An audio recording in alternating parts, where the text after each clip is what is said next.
আসসালামু আলাইকুম। তোমাদের আজকে বাংলার প্রথম পরীক্ষাটা হয়ে গেল। পরীক্ষা কেমন হয়েছে অবশ্যই কমেন্ট করে জানাবা। আমাদের সাজেশন থেকে কমন আসছিল কিনা এই বিষয়টাও তোমরা জানাতে পারো।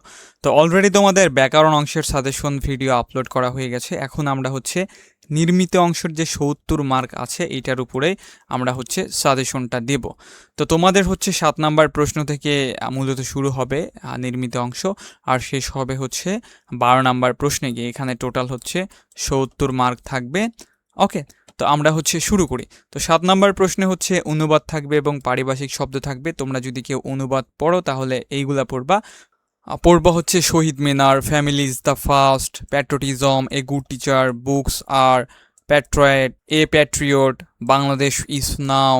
এখানে হচ্ছে আমি কিওয়ার্ডগুলো বলে দিলাম, তোমরা যদি কেউ পড়ো এইগুলা হচ্ছে খুঁজে বের করে পড়ে নিও আর কি।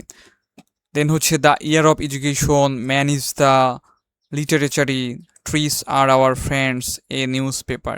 তো এখানে ১২টা দেওয়া হয়েছে। এই ১২টায় হচ্ছে তোমার যেগুলো 3 স্টার ওইগুলা বেশি গুরুত্বপূর্ণ, তোমরা সাথে 2 স্টারগুলো দেখে নাও।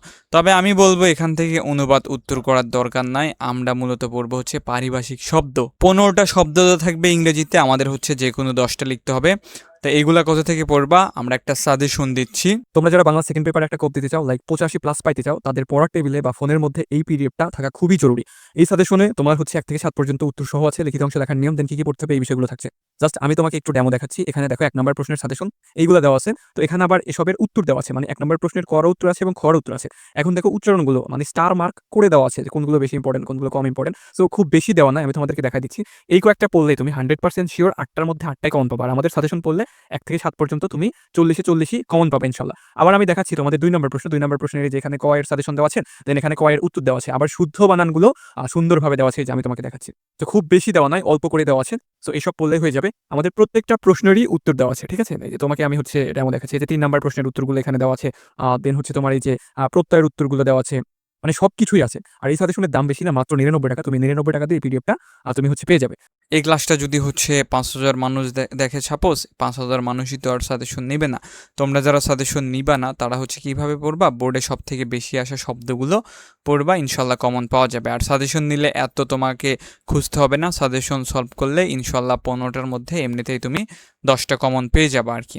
তো এবার আসে হচ্ছে 8 নম্বর প্রশ্ন। 8 নম্বর প্রশ্নের কতে দিনলিপি থাকবে এবং অভিজ্ঞতা থাকবে, খতে থাকবে হচ্ছে প্রতিবেদন, ভাষণ। এখানে যার যেটা ভালো লাগে তুমি ওইটাই পড়ো। তবে হচ্ছে আমি বলবো যে প্রতিবেদন, ভাষণ পড়ার দরকার নাই, দিনলিপি আর হচ্ছে অভিজ্ঞতা পড়ো। এটা সহজ আছে, এই দুইটা তোমার হচ্ছে ভালো হবে। অনেকেই বলে যে ভাইয়া দিনলিপি আর অভিজ্ঞতাতে নাকি ভালো নাম্বার দেয় না, প্রতিবেদন ভাষণে ভালো নাম্বার দেয়। এটা একদম টোটালি ভুল কথা। তুমি হচ্ছে যেটাই ভালোভাবে লেখো না কেন তুমি নাম্বার পাবাই আর কি। তো দিনলিপির সাজেশনটা তোমরা একটু দেখে নাও। এখানে বলা হয়েছে কলেজে প্রথম দিনের অনুভূতি ব্যক্ত করে, তোমার কলেজে উদযাপিত বিজ্ঞান মেলা, তোমার কলেজে উদযাপিত নবীনবরণ অনুষ্ঠান, পহেলা বৈশাখ বা বাংলা নববর্ষ, তোমার কলেজে আন্তর্জাতিক মাতৃভাষা দিবস, কোনো একটি ঐতিহাসিক স্থান ভ্রমণের দিনলিপি, অমর একুশে গ্রন্থমেলা, তোমার কলেজে অনুষ্ঠিত মহান বিজয় দিবস, একটি গ্রাম্য মেলা, তোমার কলেজে বসন্ত বরণ উৎসব। তো এখানে 10টা দেওয়া হয়েছে, এই 10টা পড়লে ইনশাল্লাহ এখান থেকে 100% শিওর একটা কমন পেয়ে যাবা। দেন আসে হচ্ছে অভিজ্ঞতা বর্ণন। তুমি তোমাকে হচ্ছে আমি আবার বুঝাই। 8 নাম্বার প্রশ্নে হচ্ছে যদি দিনলিপি দেয় তাহলে অভিজ্ঞতা দিবে না, আর যদি অভিজ্ঞতা দেয় তাহলে দিনলিপি দিবে না। তবে সব থেকে বেশি দেয় হচ্ছে দিনলিপি। এই জন্য আমরা যে কোনো একটা করে পড়বো, কিন্তু ভালোভাবে পড়বো। 8 নাম্বারের যদি ক পড়ি আমাদের কিন্তু দুইটাই পড়তে হবে। 8 নাম্বারের যদি খ পড়ি আমাদের ভাষণও দেখতে হবে, প্রতিবেদনও দেখতে হবে। আই হোপ তুমি বুঝছো, যে কোনো একটা আসবে, ভাষণ প্রতিবেদনের মধ্যে একটা আসবে, দিনলিপি অভিজ্ঞতার মধ্যে একটা আসবে। তো এবার দেখবো হচ্ছে অভিজ্ঞতা আমাদের কোনগুলো পড়তে হবে। এখানে বলা হয়েছে শীতকালীন ছুটি কিভাবে কাটিয়েছো তার উপরে অভিজ্ঞতা বর্ণনা করো, তোমার কলেজে প্রথম দিনের অভিজ্ঞতা, পাহাড়পুরের বৌদ্ধবিহার ভ্রমণের অভিজ্ঞতা, তোমার কলেজ জীবনের তাৎপর্যপূর্ণ ঘটনা, কেন্দ্রীয় শহীদ মিনারে যাওয়ার অভিজ্ঞতা। তো অভিজ্ঞতা লেখার নিয়ম, দিনলিপি লেখার নিয়মের ক্লাস আপলোড করা আছে, তুমি চাইলে দেখে নিও। ওই একটা ক্লাস দেখলে তোমার হচ্ছে 100% হয়ে যাবে। একটা নিয়ম দিয়ে তুমি সবগুলো লিখতে পারবা। অথবাতে থাকবে হচ্ছে ধরো ভাষণ, ভাষণ কোনগুলো পড়তে হবে, বাল্য বিবাহ বিরোধের প্রয়োজনীয়তা, আন্তর্জাতিক মাতৃভাষা দিবস, গণতন্ত্র এবং মানবাধিকার শীর্ষক, মাদকাদ্রব্যের ভয়াবহ পরিণতি, সড়ক দুর্ঘটনা, আন্তর্জাতিক মাতৃভাষা দিবস, খাদ্য ভেজাল, জাতি গঠনে নারী সমাজের ভূমিকা, তো ভাষণের জন্য এইগুলো দেখলেই হয়ে যাবে। তো এবার আসে হচ্ছে প্রতিবেদনের জন্য কোনগুলো দেখবা, এখানে বলা হয়েছে পরিবেশ ভারসাম্য রক্ষার জন্য চাই বৃক্ষরোপণ, তোমার কলেজে গ্রন্থাগার সম্পর্কে একটা অনুসন্ধানী প্রতিবেদন, তোমার কলেজে উদযাপিত বার্ষিক ক্রিয়া, খাদ্য ভেজাল, গ্রন্থাগার, জেলা প্রশাসক বরাবর ক্ষয়ক্ষতির বিবরণ দিয়ে, মানে বন্যার ক্ষয়ক্ষতির বিবরণ দিয়ে, তোমার কলেজে উদযাপিত স্বাধীনতা দিবস উপলক্ষে সড়ক দুর্ঘটনার কারণ প্রতিকার, নিত্য প্রয়োজনীয় দ্রব্যের ঊর্ধ্বগতি। এখানে 9টা দেওয়া হয়েছে, 9টা বললে ইনশাল্লাহ 100% শিওর একটা কমন পাবা। ভাষণ লেখার নিয়ম, দেন হচ্ছে অভিজ্ঞতা লেখার নিয়মের ভিডিও আপলোড করা আছে, তুমি ওই নিয়মটা দেখে নিও, তাহলে তুমি হচ্ছে খুব সুন্দরভাবে বানাও লিখতে পারবা। 9 নম্বর প্রশ্নে হচ্ছে তোমার বৈদ্যুতিন চিঠি থাকবে এবং খুদে বার্তা থাকবে, আর থাকবে হচ্ছে আবেদনপত্র। তো এখান থেকে তুমি হচ্ছে বৈদ্যুতিন চিঠি এবং খুদে বার্তা পড়বা, আবেদনপত্র পড়ার দরকার নাই। বৈদ্যুতিন চিঠি এবং খুদে বার্তা দুইটার মধ্যে যে কোনো একটা আসবে। বৈদ্যুতিন চিঠি অর্থাৎ ইমেল কোনগুলো পড়বা দেখে নাও। তোমার দেখা বাংলাদেশের কোনো একটা গ্রামের প্রাকৃতিক সৌন্দর্য বর্ণনা দিয়ে প্রবাসী বন্ধুকে ইমেল পাঠাও। ইমেল লেখার নিয়ম, মানে একটা ফরম্যাট দেওয়া আছে, ওই একটা ফরম্যাট ইউজ করে তুমি সবগুলোই লিখতে পারবা। তো তুমি হচ্ছে ভিডিওটা দেখে নিও। ইন্টারনেট ব্যবহারের সুফল এবং কুফল সম্পর্কে, মাদকাসক্তির কুফল সম্পর্কে, নববর্ষের শুভেচ্ছা জানিয়ে, জরুরি রক্তের প্রয়োজনের কথা জানিয়ে, জন্মদিনের শুভেচ্ছা জানিয়ে, ফোনের অপব্যবহারের ক্ষতিগুলো নিয়ে, এইচএসসি পরীক্ষার প্রস্তুতির কথা জানিয়ে। তো এখানে 8টা দেওয়া হয়েছে, 8টা পড়লে ইনশাল্লাহ তুমি একটা কমন পেয়ে যাবা। আর বাংলা সেকেন্ড পেপার, তো তুমি তো এটা তো ইংরেজি না যে তোমার বানায় লিখতে সমস্যা হবে। যারা ভালো স্টুডেন্ট তারা তো ইংরেজিও বানায় লেখে, তো বাংলা তুমি সুন্দর করে নিয়মটা ঠিক রেখে বানায় লিখবা, এগুলো পড়ার দরকার নাই। তুমি মূলত সময় দিবা ব্যাকরণ অংশে। এবার আসো খুদে বার্তা কোনগুলো পড়বা দেখে নাও। শিক্ষা সফরে যাওয়ার বিভিন্ন তথ্য জানিয়ে সহপাঠীদের উদ্দেশ্যে একটা খুদে বার্তা লেখো। বাংলা নববর্ষ উদযাপন উপলক্ষে বিজ্ঞান ক্লাসের সদস্য মা দিবসে মাকে শুভেচ্ছা জানিয়ে, জন্মদিনের শুভেচ্ছা জানিয়ে। তো এখান থেকে 5টা দেওয়া হয়েছে, এই 5টা পড়লে ইনশাল্লাহ এর মধ্যে থেকে তুমি একটা কমন পেয়ে যাবা। আবেদনপত্র হচ্ছে প্রথমেই না করে দিই, এগুলা পড়ার দরকার নাই। আবেদনপত্র অনেকগুলো আবেদনপত্র আছে, তোমার ব্যক্তিগত আবেদনপত্র, আমন্ত্রণপত্র, দাপ্তরিক পত্র, তারপরে হচ্ছে সংবাদ প্রকাশের জন্য আবেদনপত্র, সংবাদপত্র প্রকাশের জন্য আবেদনপত্র। কেন ভাই, এগুলো দরকার নাই, তুমি এগুলো পড়বা না। তুমি পড়বা হচ্ছে খুদে বার্তা এবং ইমেলটা। ইমেল লিখলে কম মার্ক দেয় না, ইমেল হচ্ছে ভালো মার্ক দেয়। আর তোমরা হচ্ছে 1 পৃষ্ঠার মধ্যে লিখবা, এই পৃষ্ঠার মধ্যে আবার হচ্ছে সুন্দর করে ঘর করবা, ঠিক আছে?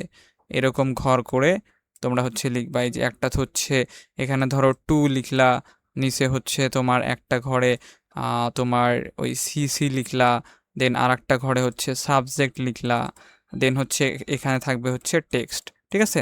তো এইভাবে সুন্দর করে ঘর করে ইমেলটা লিখে ফেলবা।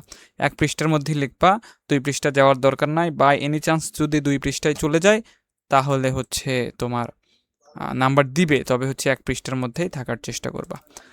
এই তো। তো আবেদনপত্র হচ্ছে যদি কেউ পড়ো পুংটামি করে তাহলে পড়তে পারো। এখানে দেওয়া হয়েছে ব্যক্তিগত পত্রের মধ্যে মাদকাসক্তির কুফল জানিয়ে তোমার ছোট ভাইকে একটা উপদেশমূলক পত্র লেখো, সম্প্রতি বই পড়া সম্পর্কে, তোমার কলেজে নববর্ষ উদযাপন সম্পর্কে। আমন্ত্রণ পত্র একটা দেওয়া হয়েছে, তোমার কলেজে নজরুল জয়ন্তী উদযাপন উপলক্ষে একটা নিমন্ত্রণ পত্র রচনা করে, একটাই দেওয়া হয়েছে, এটাও পড়তে হবে। দেন হচ্ছে দাপ্তরিক পত্র, এটা তোমার মূলত ওই সিবি বাংলাতে লিখতে হয়, চাকরির আবেদনপত্র। তো কোনগুলো দেওয়া হয়েছে দেখে নাও। সরকারি মাধ্যমিক বিদ্যালয়ে সহকারী শিক্ষক পদে তোমার এলাকায় ডেঙ্গু জ্বর ব্যবস্থা গ্রহণে আবেদন জানিয়ে পৌরসভার মেয়র বরাবর আবেদনপত্র। শিক্ষা সফরে যাওয়ার অনুমতি চেয়ে কোনো সরকারি ব্যাংকের সিনিয়র অফিসার পদে, কোনো শিল্প প্রতিষ্ঠানে ম্যানেজার হিসাব রক্ষার কর্মকর্তা পদে, কোনো শিল্প প্রতিষ্ঠানের ম্যানেজার হিসাবে, একটি বাণিজ্যিক প্রতিষ্ঠানের অফিস সহকারী শূন্য পদে। তো এখান থেকে এই কয়েকটাই দেওয়া হয়েছে।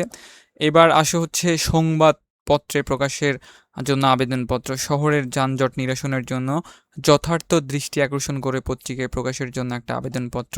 তোমার এলাকায় আইন শৃঙ্খলা পরিস্থিতির অবনতির কথা জানিয়ে সংশ্লিষ্ট কর্তৃপক্ষের দৃষ্টি আকর্ষণ করে আর একটা দেওয়া হয়েছে বৃক্ষরোপণের প্রয়োজনীয়তা উল্লেখ করে। তো সংবাদ আবেদনপত্র আসলে এই 3টার মধ্যে ইনশাল্লাহ একটা পেয়ে যাবা। এবার আসে হচ্ছে 10 নম্বর প্রশ্নের ক।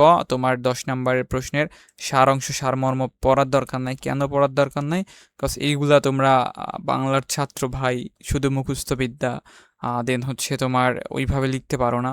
এটা মানে সবাই না, অনেকে আছে তো আমরা ঝামেলার মধ্যে কেন যাব? আমরা সারাংশ সারমর্ম পড়বো না, এগুলাতে স্যাররা মার্ক দিতে চায় না। মার্ক দিতে চায় না বলতে তুমি যদি ভালো লেখো তাহলে 8-9 দিবে, ঠিক আছে? কিন্তু যদি ভালো না হয়, তোমার হচ্ছে ভাবার্থ ঠিক না থাকে, তুমি যদি লাইনগুলো সংক্ষিপ্ত আকারে লিখতে না পারো, সামারিটা না লিখতে পারো, তাহলে এই যে 4-5 দিয়ে রাখবে। তো আর ভাব সম্প্রসারণ লিখবা, ভাব সম্প্রসারণ লিখলে এমনিতেই ভালো মার্ক পাবা, ঠিক আছে? তারপরে আমি বলে দিচ্ছি, এখানে দেওয়া হয়েছে যার ভিত্তি পচে গেছে তাকে সময় এবং স্রোত কারো জন্য বার্ধক্য তাহার, নীরব ভাষায় বৃক্ষ আমাদের, সমাজের কাজ কেবল টিকে থাকাই সুবিধা, সত্যিকারের মানব কল্যাণ। সারমর্ম দেওয়া হয়েছে কয়েকটা সারমর্ম দেওয়া হয়েছে অদ্ভুত আধার এক, বিপুলাই পৃথিবী, এসেছে নতুন শিশু, নিন্দুকেরে বাসি আমি, সার্থক জন্ম আমরা, ঠাই নাই দৈন্য যদি আসে, জোটে যদি মোটে, ক্ষমা যেন ক্ষীণ, আমরা চলিব পশ্চাতে। এই 10টা দেওয়া হয়েছে। এখানে সারমর্ম, তোমাকে সারাংশ পড়তে হবে, সারমর্ম পড়তে হবে, কোনটা আসবে সেটা তো বলা যায় না, তো এই জন্য 2টাই দেওয়া হয়েছে। তো এবার আসছে হচ্ছে ভাব সম্প্রসারণ। ভাব সম্প্রসারণ কোনগুলো পড়তে হবে, এখানে কয়টা দেওয়া হয়েছে, 18টার মতো দেওয়া হয়েছে। তো ভাব সম্প্রসারণ একটু বেশিই পড়তে হবে তোমাকে, এইগুলা মাঝে মাঝে কমন আসে না, আবার বানায়েও লেখা যায়। তবে এখানে যে কয়েকটা দেওয়া হয়েছে খুবই গুরুত্বপূর্ণ, বোর্ডে এগুলা অনেকবার এসেছে, তো এই জন্য অ্যানালাইসিস করে দেওয়া হয়েছে। ইনশাল্লাহ এর মধ্যে থেকে কমন পেয়ে যাওয়ার কথা। আমি তোমাকে হচ্ছে সব কিছুই 100% শিওর দিব, শুধুমাত্র এখানে মানে সারাংশ সারমর্ম আর ভাব সম্প্রসারণে শিওর দিতে পারছি না। এই 18টার মধ্যে এই 18টাই সব থেকে গুরুত্বপূর্ণ, যদি না আসে তাহলে তো কিছু করার নাই, কিন্তু বাকি যেগুলো দেওয়া আছে ওইগুলো 100% শিওর থাকে, ওর মধ্যে থেকে কমন পাবা। এখানেও কমন পাওয়ার কথা, এখন কি যে হয় আল্লাহ জানে। যাই হোক, তো তোমরা হচ্ছে এইগুলাই গুরুত্ব সহকারে পড়বা, এই 18টার বাইরে পড়ার দরকার নাই। যদি এর বাইরে থেকে আসে তাহলে বানাই লিখবা, মানে ভাববা যে তোমাদের হচ্ছে কপাল খারাপ, ঠিক আছে? তো এখানে হচ্ছে প্রয়োজনে যে মরিতে প্রস্তুত, বাঁচিবার অধিকার শুধু তারই, সুশিক্ষিত লোক মাত্রই স্বশিক্ষিত, মানুষ বাঁচে তার কর্মের মধ্যে, জ্ঞান যেখানে সীমাবদ্ধ, পথ প্রতীকের সৃষ্টি করে না, স্বার্থমগ্ন যেই জন, রাত্রে যদি সূর্য শোকে, পণ্ডিতের সাথে দণ্ডতা, অন্যায় যে করে, জীবে প্রেম করে যেই জন, পড়িলে বই আলোকিত হই, মানুষ বাঁচে তার কর্মের মধ্যে, গতি জীবন স্থিতিতে মৃত্যু, প্রাণ থাকিলে প্রাণী হয় কিন্তু মন না থাকিলে মানুষ হয় না, পথ প্রতীকের সৃষ্টি করে না, তুমি অধম বলিয়া আমি উত্তম না হইব কেন, দুর্জন বিদ্যান হলেও পরিত্যাজ্য। তো এখানে হচ্ছে 18টার বলে দেওয়া হলো, ইনশাল্লাহ এর মধ্যে থেকে কমন পেয়ে যাওয়ার কথা। তো এবার আসে হচ্ছে 11 নম্বর প্রশ্ন। 11 নম্বর প্রশ্নে আমরা সংলাপ পড়ব, খুদে গল্প পড়ার দরকার নাই, ওইগুলা হচ্ছে উত্তর করাও দরকার নাই, তারপরেও যদি কেউ পড়ো সাজেশন আছে, এইগুলা পড়লেই হবে। তো সংলাপ কোনগুলো দেওয়া হয়েছে দেখে নাও। সংলাপ দেওয়া হয়েছে ফেসবুকের সুফল কুফল বিষয়ে 2 বন্ধুর মধ্যে সংলাপ, ফিলিস্তিনি সংকট, জ্ঞান চর্চায় বিজ্ঞানের ভূমিকা, উচ্চশিক্ষার স্তরে ভর্তির ক্ষেত্রে, মাদকাসক্তির কুফল, বই পড়ার গুরুত্ব, শব্দ দূষণের কুফল, গণতন্ত্রের উত্তরণ, লাইব্রেরি প্রতিষ্ঠা, পরিবেশ রক্ষায় ছাত্র সমাজের করণীয়, যানজটের ভোগান্তি, খাদ্য ভেজাল এবং তার প্রতিকার। 12টা দেওয়া হয়েছে, ইনশাল্লাহ এর মধ্যে থেকে কমন পেয়ে যাবা। ক্ষুদে গল্প দেওয়া হয়েছে কয়েকটা, একজন শিকড় সন্ধানী উদ্যোক্তার কথা, স্মৃতিকাতরতা, একজন ভিন্ন ধারার উদ্যোক্তা, বিপদে বন্ধুর পরিচয় বা অসময়ে অসময়ের বন্ধুই প্রকৃত বন্ধু, সাম্প্রদায়িক সম্পত্তির মেলবন্ধন, মুক্তিযুদ্ধের দিনগুলো, ইচ্ছা থাকলে উপায় হয়, মানুষ মানুষের জন্য, স্বনির্ভরতার জন্য চাই শিল্পের বিকাশ, মানে দেশি শিল্পের বিকাশ। তো ক্ষুদে গল্প এইগুলা পড়লেই হয়ে যাবে। আর তোমরা যদি এই পিডিএফটা নিতে চাও আমাকে হোয়াটসঅ্যাপে নক দিও, এটার জন্য কোনো পেইড লাগবে না, আমি দিয়ে দিবনি, ঠিক আছে? ব্যাকরণ প্লাস হচ্ছে এটার সাজেশন, কিন্তু আমাদের পেইড সাজেশন আছে, সেখানে 1 থেকে 7 পর্যন্ত উত্তর সহ আছে, লিখিত অংশ লেখার নিয়ম, দেন হচ্ছে মানে ফরম্যাটগুলো, রচনার 20টা করে পয়েন্ট, এই সবগুলো পিডিএফে দেওয়া হবে। 1 থেকে 7 পর্যন্ত তুমি 100% কমন পাবা ব্যাকরণ। তো ওইটার পিডিএফটা মাত্র হচ্ছে 100 টাকা করে নেওয়া হচ্ছে, ঠিক আছে? তো তোমরা চাইলে নিতে পারো। এবার আসে হচ্ছে রচনা তোমাদের হচ্ছে 5টা বিভাগ থেকে 5টা রচনা থাকবে, যেমন নৈতিকতা মূল্যবোধ থেকে একটা, বিজ্ঞান ও প্রযুক্তি থেকে একটা, জাতীয় চেতনা থেকে একটা, শিল্প অর্থনীতি থেকে একটা এবং সাম্প্রতিক বিষয়গুলি থেকে একটা। এই 5টা বিভাগ থেকে 5টা রচনা আসবে। তোমাদের 5টা বিভাগই পড়ার দরকার নাই, তোমরা হচ্ছে যে কোনো 2টা বা 3টা বিভাগ থেকে রচনা পড়লে দেখা যাবে যে 3টা রচনায় তুমি কমন পড়ছো। তো সর্বনিম্ন হচ্ছে 2টা বিভাগ পড়বা, তাহলেই হয়ে যাবে আর কি। তো তোমরা চাইলে নৈতিকতা ও মূল্যবোধ পড়তে পারো, সাথে বিজ্ঞান ও প্রযুক্তি পড়তে পারো, বা বিজ্ঞান ও প্রযুক্তি পড়তে পারো, জাতীয় চেতনা পড়তে পারো, বা বিজ্ঞান ও প্রযুক্তি পড়তে পারো, শিল্প অর্থনীতি পড়তে পারো। অর্থাৎ বিজ্ঞান ও প্রযুক্তিটা তুমি হচ্ছে সবসময় রাখবা। বিজ্ঞান ও প্রযুক্তি থেকে অ্যান্সার করলে কি হবে, তোমার হচ্ছে অনেক বড় করে লেখা যাবে। তো অনেক বড় করে তো লিখতে হবে রচনা, তাই না? 20 মার্কের যেহেতু একটা ব্যাপার স্যাপার আছে। তো আমরা একটু দেখে নিই, এখানে অর্ধ ভাষায় খুব গুরুত্বপূর্ণ, স্বদেশপ্রেম, এই দুইটা বেশি গুরুত্বপূর্ণ। পাশাপাশি হচ্ছে মাদকাসক্তি ও তরুণ সমাজ পড়বা। বিজ্ঞান ও প্রযুক্তি থেকে দৈনন্দিন জীবনে বিজ্ঞান, চিকিৎসা ক্ষেত্রে বিজ্ঞান, কৃষিকাজে বিজ্ঞান, মানব কল্যাণে বিজ্ঞান, আধুনিক তথ্য প্রযুক্তি ও বর্তমান বাংলাদেশ শিক্ষাক্ষেত্রে বিজ্ঞান, কৃত্রিম বুদ্ধিমত্তা, এই 7টা পড়লে 100% শিওর এখান থেকে একটা কমন পাবাই আর কি। তারপরে আমরা এত রিস্ক নিব না, আমরা সর্বনিম্ন 2টা বিভাগ পড়ব। জাতীয় চেতনা, জাতীয় চেতনা থেকে আমরা পড়ব হচ্ছে আন্তর্জাতিক মাতৃভাষা দিবস, মুক্তিযুদ্ধের চেতনা, নারীর শিক্ষা ও জাতীয় উন্নয়ন বা জাতি গঠনে নারী সমাজের ভূমিকা, 21-এর চেতনাটাও দেখতে পারো। অর্থাৎ আন্তর্জাতিক মাতৃভাষা দিবস আর 21-এর চেতনা প্রায় একই। এবার আসো শিল্প অর্থনীতি। তুমি হচ্ছে বোর্ড প্রশ্নগুলো ফলো করলে দেখবা যে 2024-এ যে বোর্ডে পোশাক শিল্প আসছিল, ওই বোর্ডে হচ্ছে পর্যটন শিল্প দিছে, আর যে বোর্ডে হচ্ছে পর্যটন শিল্প আসছিল সেই বোর্ডে পোশাক শিল্প আসছে। তো এবার যেহেতু অভিন্ন প্রশ্ন হচ্ছে, তো তোমরা এখান থেকে 2টাই পড়বা, পোশাক শিল্প পড়বা এবং পর্যটন শিল্পও পড়বা। পাশাপাশি আরেকটা দেওয়া হয়েছে অর্থনৈতিক উন্নয়নের শিল্প উন্নয়নের ভূমিকা। এরপরে আছে হচ্ছে সাম্প্রতিক বিষয়বলী। সাম্প্রতিক বিষয়বলী থেকে দেওয়া হয়েছে সাম্প্রতিক সম্প্রতি ও বাংলাদেশ, এটা গুরুত্বপূর্ণ। জলবায়ু পরিবর্তন গুরুত্বপূর্ণ, বাংলাদেশের প্রাকৃতিক দুর্যোগ গুরুত্বপূর্ণ, পরিবেশ দূষণ গুরুত্বপূর্ণ, দেন হচ্ছে দ্রব্যমূল্যের ঊর্ধ্বগতি গুরুত্বপূর্ণ, তারপরে হচ্ছে দুর্নীতি উন্নয়নের মূল অন্তরায়, এই কয়েকটা খুবই গুরুত্বপূর্ণ। 24-এর গণঅভ্যুত্থান দেওয়া হয়েছে কিন্তু এটা পড়ার দরকার নাই। স্যার যদি বিএনপি হয় বা আওয়ামী লীগ হয় তাহলে মার্ক দিবে না। তো আমরা কেন রিস্ক নিব, এই রচনা যদি আসেও বাই এনি চান্স, আমরা হচ্ছে এই রচনা উত্তর করব না, ঠিক আছে? বা বিএনপি রিলেটেড যদি কোনো রচনা আসে আমরা ওইগুলাও অ্যান্সার করব না, আমরা এমন কিছু অ্যান্সার করব নিরপেক্ষ। ধরো যে জিয়াউর রহমান কোনো একটা প্রতিষ্ঠানে সাপোজ ধর রচনা আসছে বা কোনো কিছু আসছে বিএনপি নিয়ে, তো লেখার দরকার নাই। দেশে প্রচুর আওয়ামী লীগ ছিল ভাই, তো কেন লিখবা? স্যাররা রাগ করে নাও মার্ক দিতে পারে, ঠিক আছে? তো তুমি হচ্ছে নিরপেক্ষ কিছু লেখো, যেন কেউ কিছু মনে না করে, এইগুলাই ভালো হয়। লেখালেখি করলে এই দেশে সমস্যা, বাক স্বাধীনতা তো নেই আমাদের, ঝামেলা। এটা হোক পরীক্ষার খাতা, হোক ফেসবুকে, কোনো জায়গায় নাই। তো এই তো, আমি মনে হয় অনেক স্পিডে কথা বলছি বা স্পিডে সাজেশন দিয়ে ফেলছি। তোমাদের 2x আর দিয়ে ক্লাস করতে হবে না, আমি 2x-এ ক্লাস নিয়ে দিছি। তো এই ছিল তোমাদের আজকের সাজেশন ভিডিও। এখান থেকে ইনশাল্লাহ সব কিছু কমন পাবা। শুধু হচ্ছে পারিভাষিক শব্দটা দেওয়া হলো না, ওইটা সাজেশনে অ্যাড করা আছে। তোমরা যদি সাজেশন নাও তাহলে হচ্ছে ওখান থেকে পড়লে 100% কমন পেয়ে যাবে আর কি। এই ছিল তোমাদের আজকের ক্লাস ভিডিও। ভিডিওটি ভালো লাগলে অবশ্যই একটা লাইক করে দিও।